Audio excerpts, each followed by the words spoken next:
Wakigina wa mwaka wa 2023 niguo guthii na mbere na kuhuthika ni thirikari nginya riria cira wa gucokio riko gatuithanio ni igoti ikaru tariki 10 mweri ukite. Ohoro uyu umanite na itua riria rirekereirio umuthi ni igoti tugiru riria ritoyaneirie itua ria acirithania atatu a igoti ria gucokia cira riko riria riathanite ati watho ucio uteanĩrio ukirikana ndwarumirire mitaratara iria yabatie ugithondekwo na muno kwaga gukuruhania muingi.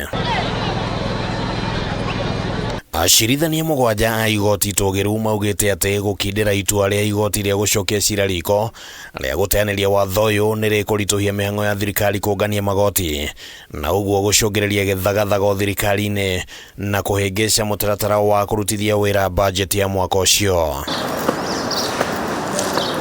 Gucokio kwa watho wa kigina wa mwaka wa 2023 ni gukuhumura thirikari ya President William Ruto thutha wa guteanĩrio kwa watho wa kigina wa mwaka wa 2024 itua riria riaumanire na mirurungano ya mumo wa Gen Z. Mnajua tulianza mambo ya mabarabara hapo katikati, mabarabara zikakwama kwa sababu ya mambo ya pesa. Tulikuwa tumepanga mpango mzuri, tulikuwa tumeweka bilioni 130 kwa budget, lakini mnajua hiyo budget ilienda segemnege. Mnaelewa hivyo? Kuna watu walipigia kelele mpaka hiyo budget ikapotea. Muthiaine wa kiumia githiru President Ruto ni aheanire dalili ndito ya ati watho ucio wa kigina wa mwaka wa 2024 ni ukurorwo keri no cokio bunge-ini. Sasa mimi nimeambia Malulu hapa na wabunge wenzetu, si ndio? Tutaenda tupange tena, si namna hiyo?